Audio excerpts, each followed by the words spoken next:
That day, for no particular reason, I decided to go for a little run. So I ran to the end of the road, and when I got there, I thought maybe I'd run to the end of town. President Carter, suffering from heat exhaustion, fell into the arms And when I got there, I thought maybe I'd just run across Greenbow County. And I figured since I run this far, maybe I'd just run across the great state of Alabama. And that's what I did.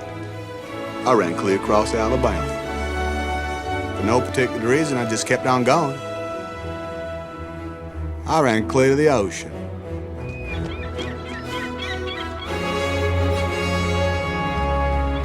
And when I got there, I figured since I'd gone this far, I might as well turn around, just keep on going. When I got to another ocean, I figured since I'd gone this far, I might as well just turn back, keep right on going. When I got tired, I slept. When I got hungry, I ate. When I had to go, I went. And so you just ran. Yeah. Why are you running? Are you doing this for world peace? Are you doing this for the homeless? Are you running for women's rights? Or for the environment? Or for animals? They just couldn't believe that somebody would do all that running for no particular reason. Why are you doing this? I just felt like running. I just felt like running.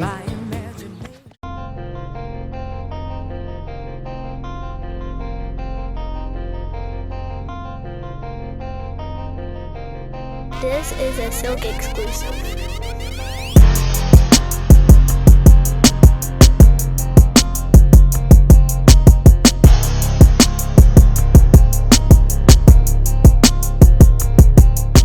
Welcome to another episode of WordsMusicDance. I'm your host as always, Paulie the Bull, no relation to Gravano. Shout out to everybody listening, shout out to everybody watching. You know I appreciate you. Hi, Mom. Today, got a very special episode. I'm here with, more than a coworker, a friend, but to the world, he is now a marathoner with a hard R. Yeah, you went there. I went there. Oh yeah. Give it up to the homie Simon. What's up, guys? See by the bling, perfectly hanging.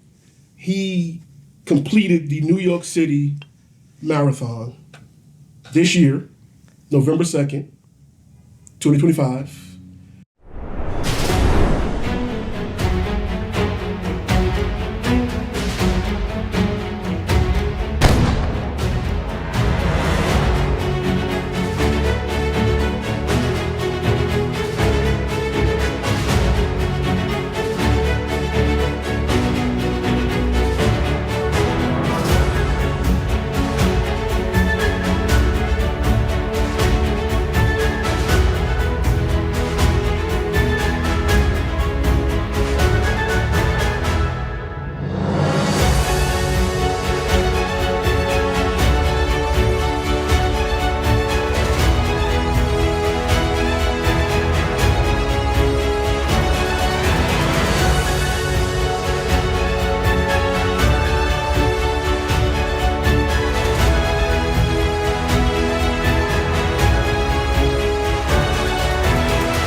let's start there.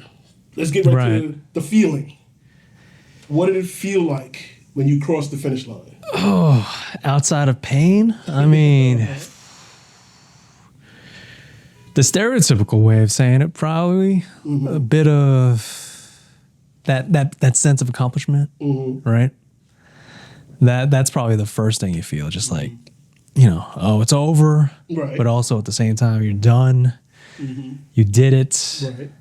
You finished.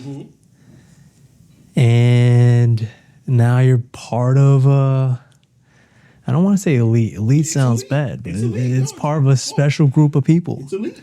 You got to put in the work. Yourself up, man. You are in an elite class. Your name is in the newspaper. That was the New York Times. New York Times. You can be Googled now. You can be, you're in that class of marathon completers. Yeah. And you did it in under 4.5 hours. What was it, 4:25? 4:25. Tried real hard to get that number. And your goal was under 4:30. Yeah. So you completed it with your goal. Now we, like I said, co-workers, so we talked about it. I've been there since the beginning, but to those that don't know, so when was the day you said, I'm going to run in the New York City Marathon? Oh shit. What was that day? No, it's like it's kind of a dream, like not a dream in the sense that like, when you first said it, as a little kid, I wanted maybe. No, seriously though. It was like, I don't mean it in the sense that like, oh, I had a dream of always running a marathon. Okay. That was not the case. In fact, I had up until very recently said that I would never run a marathon. In fact, I think I said I would never run more than 10 kilometers when I first started running. And that wasn't very long ago. Right. But it was just kind of just snuck up on me. Like I started running, then I started running in races, New York Road Runners and all that. And before I knew it, I had finished 9 of those races and I'd qualified for the New York Marathon. But even then, it's like, it didn't really set in. It wasn't until they said, hey, give us your credit card information. We're about to charge you almost $300 for this privilege, that it sort of like hit me that I was going to be running. Doing it. Yeah, that I have to do it. You have to do it now. Yeah. The commitment was to take your money. Yeah. Money's gone. Money's gone. Right. So I got to do this now. Yeah. What are the requirements to qualify for the New York City Marathon? I mean, you got a couple ways of getting in, right? For the New York City Marathon, you have the way I did it, which is probably the most economical, and I use that term relatively. Like you run 9 races that give you the credit for the marathon. So not every single New York Road Runners marathon lets you in, right? It has to say the 9+1 credit. So you run 9 of those, and when I say +1, the 1 means that you also have to volunteer for one of those events that also give you that credit. So it's technically you got to participate in about 10 races. Got you. Right. That can range anywhere from, on the low end, about 4 and change to, I don't know, like probably close to 2, maybe 2, depending on which races you run. Because you have to pay for because each distance they run has a different cost associated with it, right? And certain events cost more than others. Like the New York City Half, that's a lottery, but if you get in, you're paying at a minimum $100 right off the bat. And that was the one that's one of the ones I ran. Right, and I met you at Coney Island at the finish line. Oh, that was the Brooklyn. That was the Brooklyn half. That's a different one. Okay. So I did two halves, a bunch of 4-milers, I think a handful of 10Ks, and I think like 1 5K. Now that you've done the marathon, are you running any more of those 10Ks, halves, 4Ks? Are you still going to do that? Oh, hell yeah. Okay. I just won't do another marathon. So you're not doing another? That was my next question. Fuck that. No. You're not going to do the Boston Marathon? You're not going to do... okay. All right, so hear me out, right? I'm never going to train with the idea that I'm going to run another marathon in my mind. If I somehow happen to get in, like by some luck or fluke or whatever it is, like somebody handed me a bid, be like, listen, you're You're going to be running in, say, 5 months. You don't have to do anything else. You got to show up. Right. I might be convinced to do it. Maybe. What are the big, like, New York City is the big one, and then it's like Boston, and then what's so there's like is a big 3 or something like that? it's like 7 majors now, right? You got the New York. I think Chicago's another one. Okay. Boston's the third, and then you got the international ones. You got the London. Okay. You got the Tokyo. You have, was it Sydney? And there's a 7th one. I'm always blank out on the 7th one, but it's somewhere in Europe or it's somewhere in America. I forget. Okay. But there's 7 now. Okay. Sydney's the newest one. Boston's not out of the question. If you told me tomorrow I'm in, I might just do it. Because what does it take to qualify for that? The Boston, oh my God. 2 ways. You either get in through charity or a club. Okay. Or so does the Road Runners Club count as the club? I mean, like an actual run club, like people who like are official run clubs that are like sponsored, things like that. Okay. They might score a couple of free seats, so to speak. Okay. And you get in through that, or you go in through the charity route, right? Each every single marathon has their sponsored charity of choice. And if you raise enough donations, you get a bib. Okay. And you get to run. I think it's like $5,000 for New York, and $3,000 I think for Boston. Yeah. But you didn't. Because you qualified that way, you didn't have to do. Yeah, I qualified through like the running route. Got you. So that's the other alternative. Raise money. Okay. And the other way is just to run fast enough. So you have to run through like another. Qualify for like the Olympics and stuff like that. That's another way of doing it. Like you run through another like qualifying marathon under a certain time. So Boston's probably the hardest one to get into because it's like, what is it? I think last year the qualifying time for men in my bracket was 2 hours and 47 minutes, and that was the cutoff. Okay. If you ran anywhere over that. Hours. Yeah. That's what I'm hearing. 2 hours. You shave off 2 hours. Yeah, basically. You think you can do it? No. That's what I'm There's hearing. no chance in hell I'm going to do that. What I'm hearing is all you got to do I'll is do shave it. off 2 hours. I'll do it if you do it in 4 days, I got you. 4 hours. What? Yeah. That's only a 9-minute mile. Wait, you did it in 4.5. I got to do it in 4? And you're telling me to do it in 2 and 47. You're already halfway there. Yeah, so you can get all the way there in the time it takes for me to get halfway there. Nah. 4 days, I got you. I can walk that in 4 days. I can walk that in 2 days. I can walk that in 8 hours. 8 hours. I can walk it. Yeah. I could probably do that. Yeah, I could probably do it in 8 hours. With some breaks, some Gatorade, hot dog stand on the way. Yeah, I could definitely do that. I mean, that's like a special thing too. Like the New York City is probably the only major, at least, that has a special celebration for people who finish last. I don't want to say last. Last, not the ones that put in all the effort and still finish, no matter how long it takes. Right? They call them the final finishers, and it's like a huge celebration for those guys. You got literally people just cheering them on the entire time. Like, yeah. See, in football, they call the last drafted person in the draft Mr. Irrelevant. That's when you get picked in the NFL. It's like, and the last pick is some guy, this guy here, and he's branded Mr. Irrelevant. He's still a millionaire. Yeah. But in that, you're saying it's actually, you did it. But you get your own escort. Ooh. Well, yeah, you go straight. Like I said, I told you, like when I used to live in Harlem, right by the 135th Street, when it comes off the bridge from the Bronx into Manhattan, it goes down Fifth Avenue. I actually would watch them, and they would be out there all night, helicopters still hovering, and you would get the police. So I actually went to the corner store and like, they're still going? Like people still, so I've seen, the people, the dedicated people that are still like, my goal is to finish. However long it takes, It's inspiring. For sure. You're inspiring. That's why I keep telling you, you gotta, put some respect on what you did. That's a big deal. I mean, it's a big deal. I'm not one to draw attention to myself. I just did it as a thing for myself, right? I just wanted to like see if I could and you did achieve things personally. And I think you can shave off 2 hours and get to it.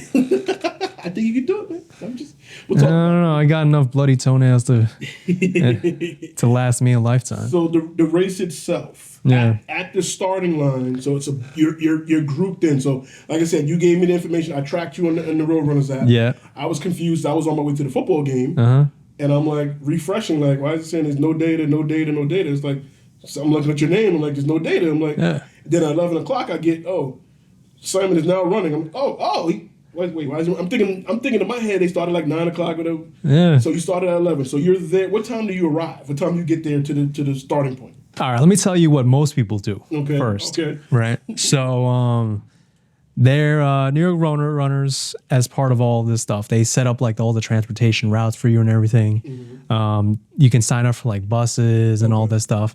They have programs that allow you to pay for the transportation to get you across the bridge. If you don't make that transportation, you can always take the ferry. Okay. All you got to do is show up at the ferry on time. Now, the problem with that is, with the buses, you got to show up at like 5 a.m. With the ferry, you're probably not much better off because it's a ferry can hold like what, 200 people at a time. And even to have all the ferries going back and forth, you're going to be standing in line for a couple hours in the cold, on the water line. Just, a cold November morning, right next to the water. It's going to suck. But that's the only way to do it, right? You either get there before the close of Verrazano Bridge at, I think, 6:30, 7 o'clock, or you figure out some other way to come around the long way through New Jersey. Right. Okay. Come from the back. Okay. Yeah. So, like, if you're like me and you start at like 11 or wave 5, which is the last wave, that I think they start at, I want to say 11:45, almost 12. Okay. Right. Those guys are going to be they're getting up at like 4 o'clock, 5 o'clock just to get there on time. That's 5 hours of being awake and not running. Right.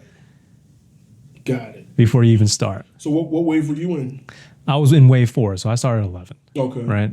You got wave 3, which starts at I want to say 10, 15. Then wave 2, which starts at like 9 or 9:30. No, I think it was like 9:30. Then wave 1, which starts at 9. And then before that are all the pros and the semi-pros. Right. So you're there. So what time you got there?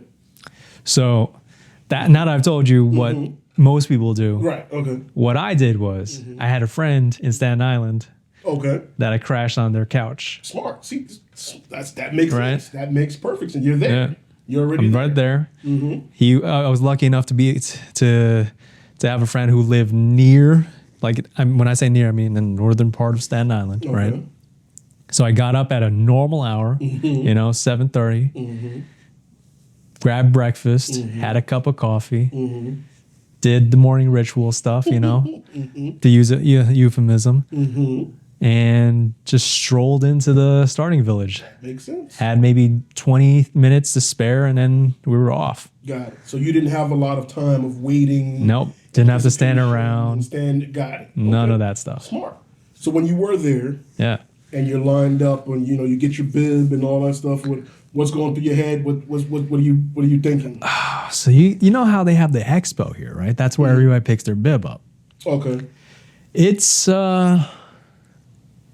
you get a bit of anxiety, You're waiting in line to grab your bib, and you're just surrounded by all these other people, knowing that in a couple of days' time you're going to be just in this swarm of 50-something thousand other people just running the same route for hours. It kind of just, I don't. At least for me, it kind of like that feeling just sort of washed over me a little bit, right? Did you make any friends? No. You didn't talk to nobody? No, Expo is nice and all, there's like a bunch of stalls and vendors and stuff. So I got my bib, got my shirt, walked around the expo. But for the most part, I really just wanted to grab my shit, get dinner, and then bounce. Gotcha. So you're at the race, you're there. When you start moving, give us the perspective of, all right, you're now going. Yeah. What do they say? Like wave 4, start moving, or how do they Oh yeah. Who's going? So they basically compartmentalize you guys, right? Like into different waves. You got the pros, so on and so forth, from like the fastest to not so fast people. So like within that, that's where I would be at it. you got even like more segmentation. Like you got the corrals. So you got the corral A, B, C, D, E. I think all the way down to F. Okay. Right within that wave. So I was right in the middle. I think I was in corral B. Okay. So like B, C is like right in the middle area, right? Okay. So they got waves, and then they break it down even more into corrals. Okay, gotcha. Because it's like even within those waves, they're like, I want to say it's like 10 to 15,000 in each wave, right? Got so, it's a lot of people. So they have to like break it up into manageable chunks.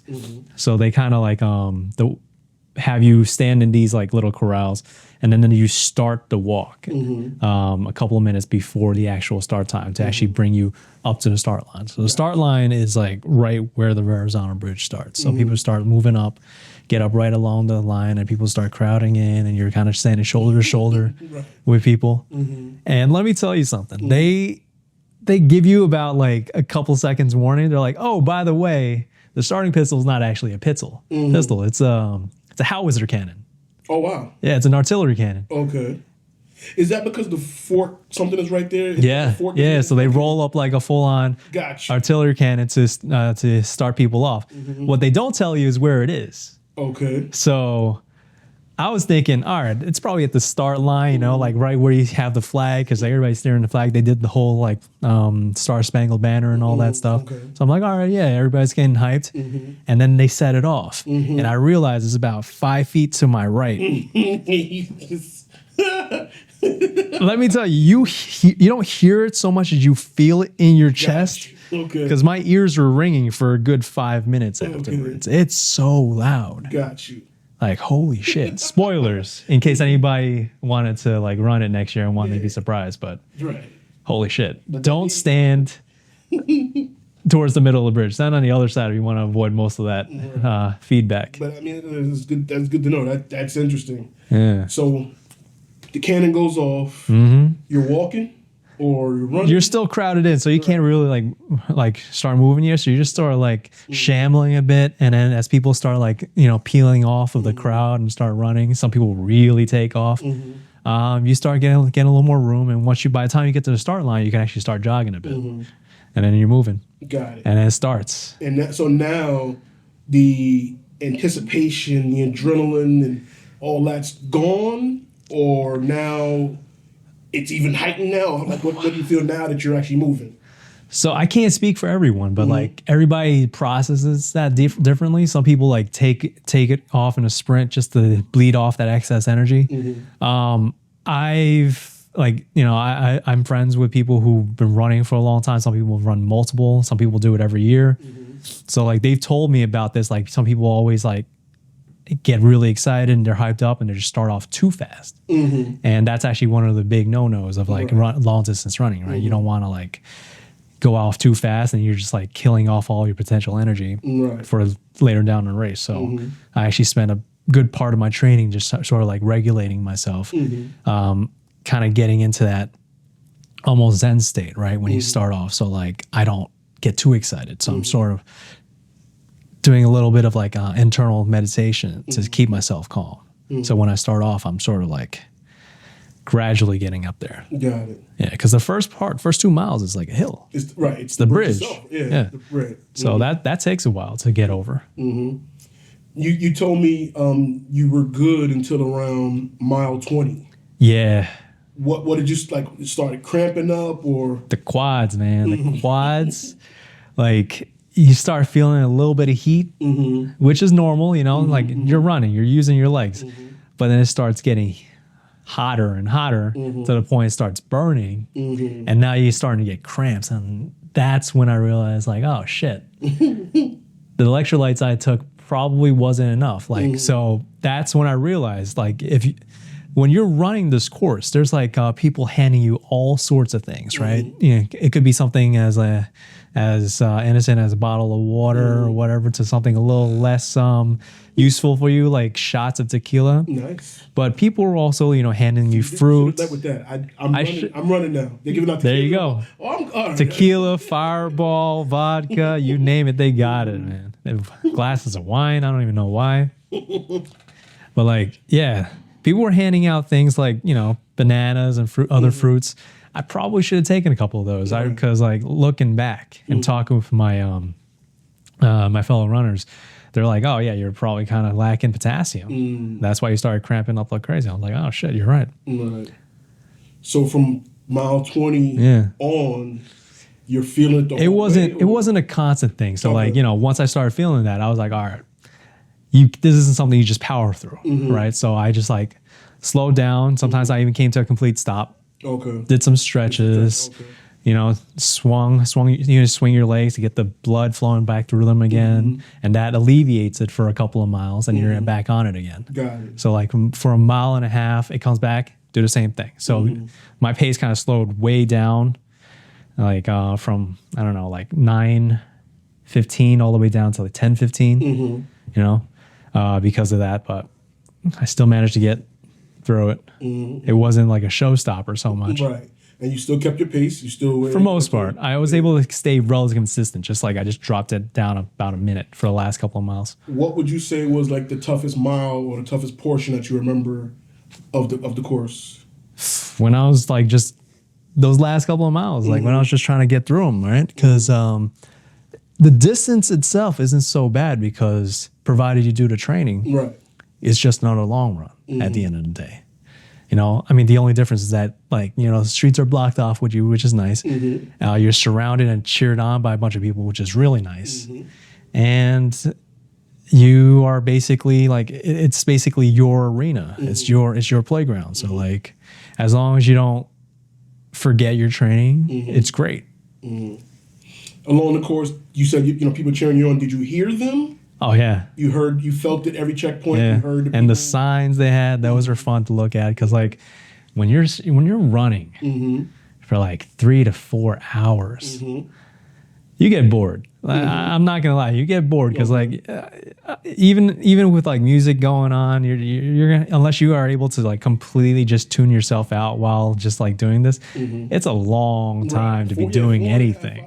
I mean, 4.5 hours. I can drive from here to like Virginia. Yeah, I can, you know. So yeah, that is a long time to just run, just to be running. So yeah, definitely for sure.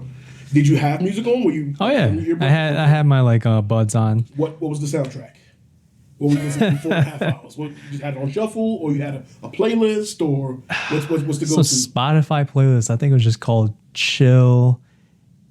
What was it? Chill EDM? No, Chill House. Okay. Chill House beats. Chill House beats. So that's the runners. Well, that's Simon's. Yeah, some people like a little bit more energetic. I tried to go for something that was just like. Did that keep you like mentally in a space? Yeah. Yeah, it was like it's almost like a metronome. You can sort of like it helps me keep time, but it doesn't like hype me up too much. Where I'm just like, all right, I got to go 90%, 100% every other mile because that's how you burn so it. You don't want to hear like your favorite song and then you start singing along and then you off your pace and throwing off. That's what I was worried about. Yeah, so I was just doing something a little less hype. Got it. Did the different terrain and different, you know, you go from the Verrazano Bridge, Staten Island, into Brooklyn, into Queens, you know, into Manhattan, into the Bronx and back. So did the different, you know, scenery in the different boroughs affect you in any way? Was that, because you've obviously you've run multiple races, does that take effect? Does that change anything to make it a little different from the other races you've done? I mean, I can't compare it to any other races I've done because most of the races I did were relatively short compared to this, right? The closest thing in terms of energy was probably the United half, which is a similar route, right? You run, what was it? You start off in, I want to say, was it Brooklyn? I think it might have been Brooklyn. Yeah, it was in Brooklyn. And then you make your way through downtown Brooklyn and you end in a similar place in Central Park. But it's like you run through Times Square, so it's like the same kind of energy. Especially once you're in the city, you're just like, there's so much people, especially like all of the Midtown area. It's just packed with people just cheering you on. The energy is a little different in Williamsburg. It's, I don't want to say better or worse, but it definitely like it's a little more claustrophobic because the streets are narrower. At least in Manhattan, you got like the wide 4-lane, 5-lane roads to run on. In parts of Brooklyn, like I think going into Queens, I think near Williamsburg, that area, or was it Bushwick? I forget. But like that area shrinks down to the point where like if I had stretched out my arms, I think I could have touched both sides of the crowds. And that is not great because you're trying to run with 20,000 other people at the same time. Everybody's just like trying to squeeze in. And you know how traffic's like once you just go from like a 3-lane to a 1-lane, there's a bit of a jam going on. Did you notice the other runners? Like, did you see like a little bit? Person's in my way, or no? I mean, like, did you have a Mario Kart moment? I want to lap this person. Like, did you feel like? No, I think I specifically tried to treat it not as a competition. Like we're just all in this together, right? We're all running this together. We're all in our own race in our own minds, but not against other people. Just something that we want to do. See, I couldn't do that. I want to trip somebody. I want to, bump somebody. Come up behind them real quick. Yeah. Oh, sorry. I mean, like, listen, whatever mindset works for you, right? Because there's some people that go into it like, oh, this is a fight, this is a competition, this is a race, See, back there, I gotta pass them. Yeah, it's got to be something I'm better at another person for, right? Like that, if that works for them, good for them. That's something if that gets them through the race, more power to them. Some athletes, they talk about getting in the zone. Yeah, where there's a moment within their sport, their game, or whatever, they kind of zone out, and everything just gets like tunnel vision and stuff. Did you have a moment like that? There were a couple different moments like that, right? I think that same part of Brooklyn where like the wall sort of closed in, the literal wall of human flesh just sort of like narrows in on you. The faces became less faces. It's just more like a blur because I was just trying to get through that without accidentally tripping on somebody else. So I was just kind of like, that was like sort of like running with blinders on. But the actual moment where I was actually going full on like tunnel vision was probably the last mile because at that point my legs have cramped up like 5 times. Right? I was not having fun in terms of how my body was doing. But then I saw the 25 mile marker, which meant that I only had about a mile and change left. I just started booking it. And once I saw the 400 meter marker left to go, I just started just going like as fast as my legs could carry me at that point. Like that's when like your vision just starts getting dark at the edges and all you could see is like maybe about an inch in diameter, like in the distance. You see that finish line, you just start running as hard as you can. You spoke about you wish you would have had more potassium, you wish you had banana or whatever. And you spoke about waking up, having breakfast stuff. What did you have for breakfast? What was the breakfast before the marathon? Typical diner fare. I had my eggs on corned beef with toast and a nice side of coffee. Typical Brooklyn fare. In Staten Island. Dinner before the night before the marathon. Oh shit! What was for dinner the night before? I had. Oh yeah. So I had, since I was crashing at my friend's place. We went to this bar. Well, we were planning on getting Italian, but like there was this. We were planning on it, yeah. So like we were in Staten Island, right? And there was this place. A little bit of a plug, but most people know about this already. There's this place. I think it's called Nana's or something similar to that, where their whole thing is like they have these old school Italian grandmothers that do all the cooking for you, home style, and people have probably heard about this, and it's just super popular. So popular, in fact, that it was completely booked out that night. Because everybody had the same idea. Probably. All the runners were probably there. Okay. And the reason I asked, because I know you, and I know that you have IBS. Oh, shit, yeah. Put it out there. Literally. Irritable bowel syndrome. Damn. For those that don't know, Google it. And I know you love bubble tea. You will drink milkshakes and all that stuff. Yeah. And pay for it later. But you carb loaded. You had breakfast.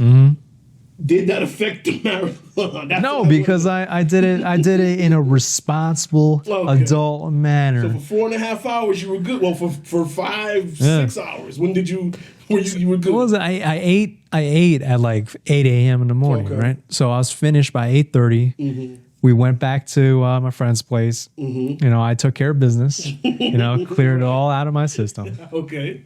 And by the time I got to the starting line, I was like, I was in a good place, like physically speaking. Didn't have to go to the bathroom even once. I mean, that's not true. Before I started, I hit up the porta potties, but you know, just relieve myself. Nothing of that sort I was worried about. But you know, I think anybody could probably get through it without like having to go that way, as long as you don't have to wait for 5 hours. Right, like you said, you time manage to get right there, right on time. So yeah, I mean, if you're staying in the village for like 5 hours before you start, there's no choice. You have to go. Bring baby wipes because you don't want to be using just regular toilet paper and then running for 4 hours. Your ass is gonna be sweaty. It's not gonna be fun. It's not a good mixture. Did you need to put Band-Aids on your nipples? And why do runners say that? I've heard it. I don't know nothing about it. I just heard it's a thing. What is that? Listen, so with textile technology the way it is today, chafing is largely alleviated, but that doesn't mean it doesn't happen. Okay. Right? It's still like some people just have more sensitive skin than others. And certain skin just doesn't react well with certain fibers. And when you're running for 26 miles, that kind of friction builds up over time. Not just here, but like all over. You got the wrong type of fabric, like rubbing against your skin, it's gonna chafe eventually. You're gonna be bleeding. So do you have Band-Aids on your nipples? No. Or anywhere? Because I don't wear brand new shirts on the day of, especially when I'm running a long run. So I'm only going with tested fabric, tested shirts that I know isn't going to chafe me. Okay.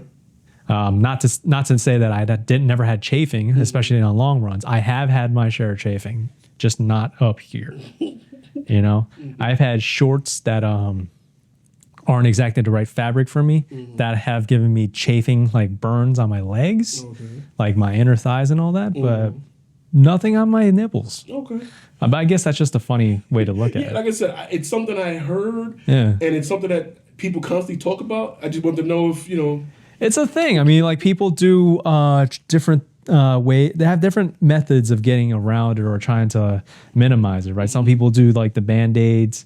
I feel like that won't work, especially if you sweat a lot. Band-Aid's gonna fall off. You're not gonna have a good time.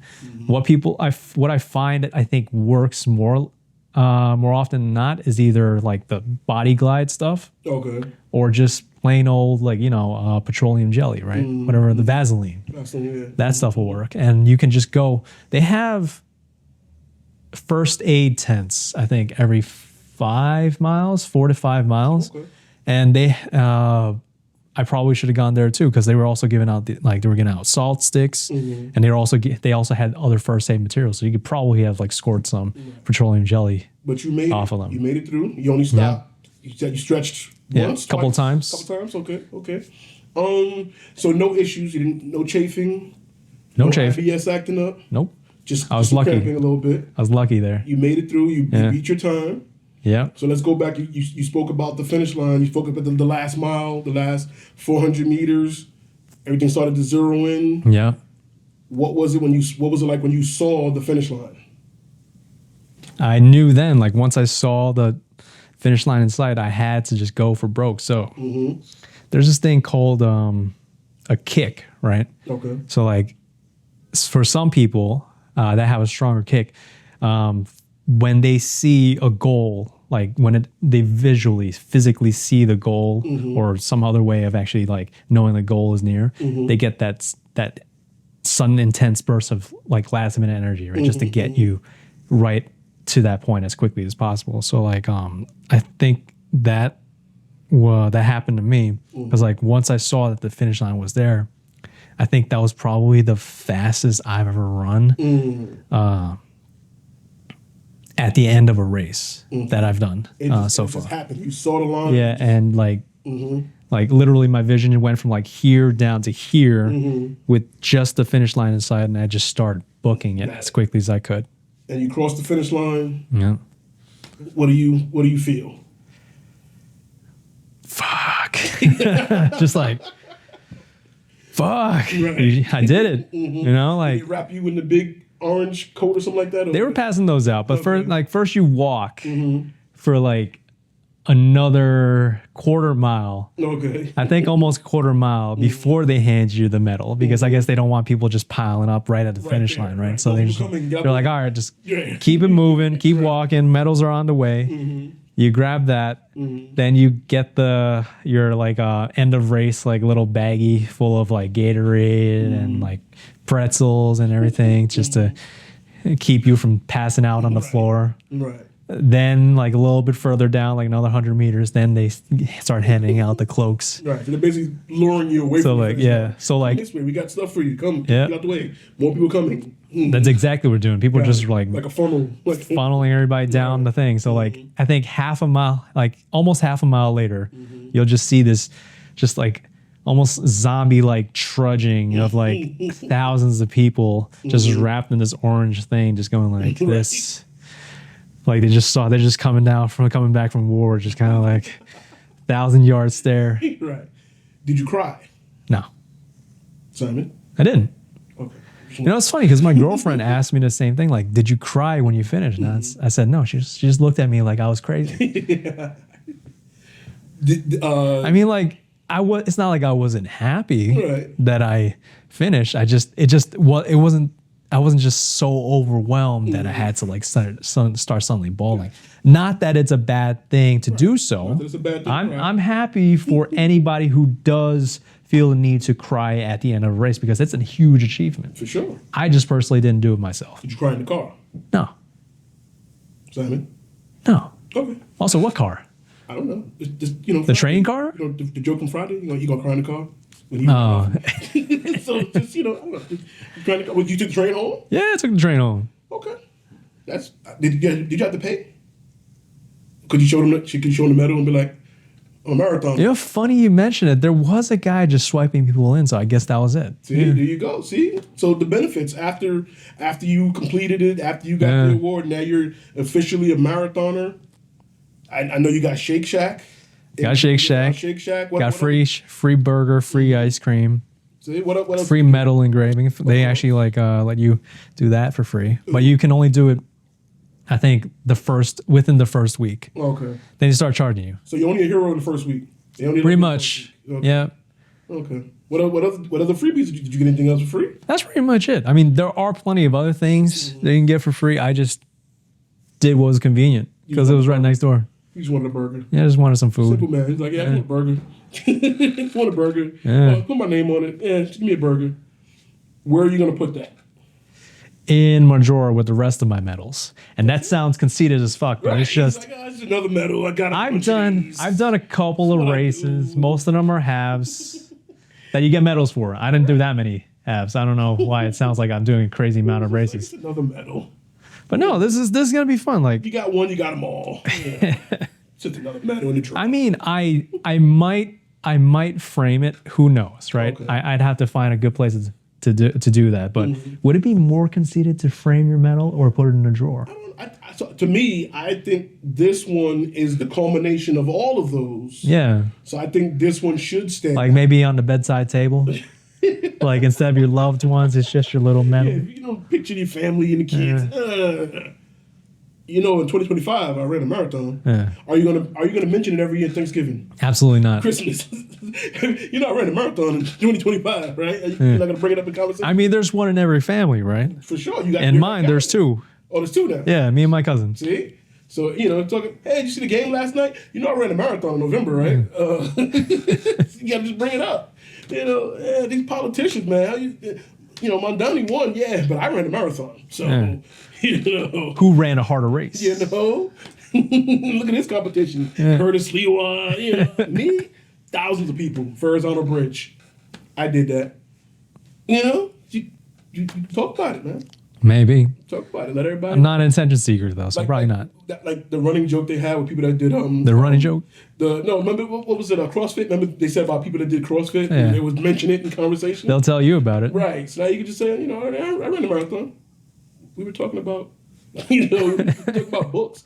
Yeah, ran a marathon 2025. You said you're not going to do it again. I'm going to try to persuade you. Only if you do too.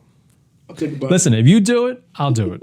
I will run with you every other step of the way. Marathon shape. Neither was I. I didn't mention this, by the way, but like when I first started running, like a little over 2 years ago, right? I couldn't even run a mile. Right.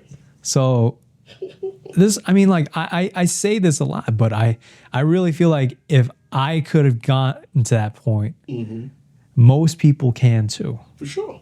If they want to. If they want to. You just got to want it enough. I don't want to. You do. I don't want to. You want to run with me. I don't want to. Yeah. I told you I was going to. Because we bros. We behind. bros, right? Yeah. We friends. We boys. Because we boys. Yeah. We friends. Yeah. We boyfriends. No, we're not. No, we're not. You can't say that we do. We're boys and we are friends. Yeah, that's better. So we boyfriends. No, we're Nobody better mess with my boyfriend. Nope, just friends. Yeah. I don't want to do it. All All right. right. I'm proud that you did it. I'm happy for you. I'm proud of you. Again, I let everybody know that it's a big deal. It's something that I won't do. All right. But you did it. You say that now. And you say you're not going to run anymore. You might do it again. Listen, there are very few things that can persuade me to run another marathon.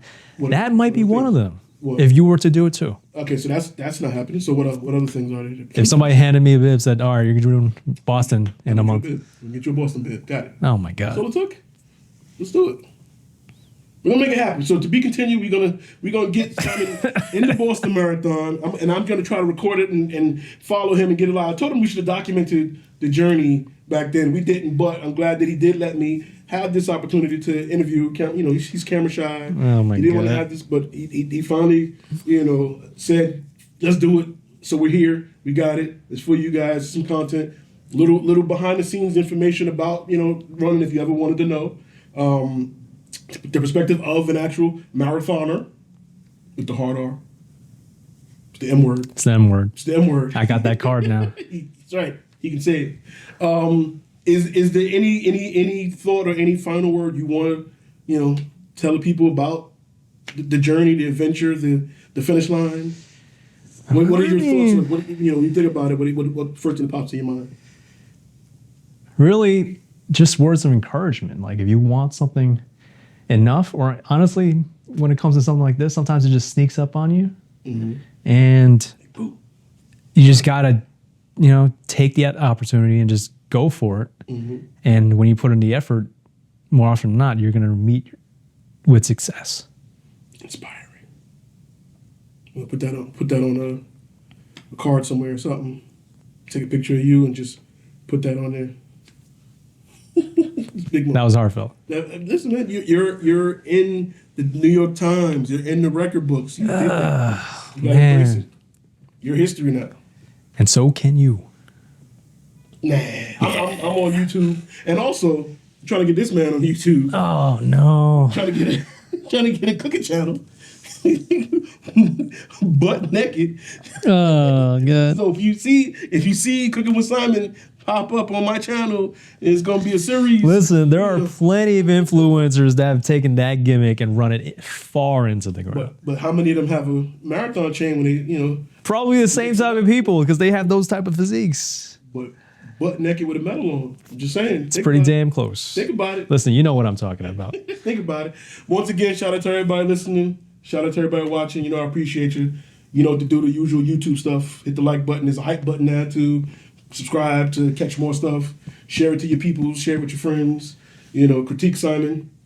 Because it just makes him feel uncomfortable, and I like it. Critique me. I try to get better at the process and things, you know. But there's more content on the way. I've been slacking on a little bit, but trying to get back into the grind. This is my marathon. Yeah. This is what I do. You know, we can also do this while a marathon. Well, I record and I edit and up, so it's a process, just like running a marathon, I know, which you I can't are do now both. innately familiar with, thanks to this little interview we had. So if I do this, you want me to do that. Now that you've done that, you got to do this. No. Think about it. No. We'll get back to you guys Yeah. on that. The conversation continues, everybody. Thank you for watching.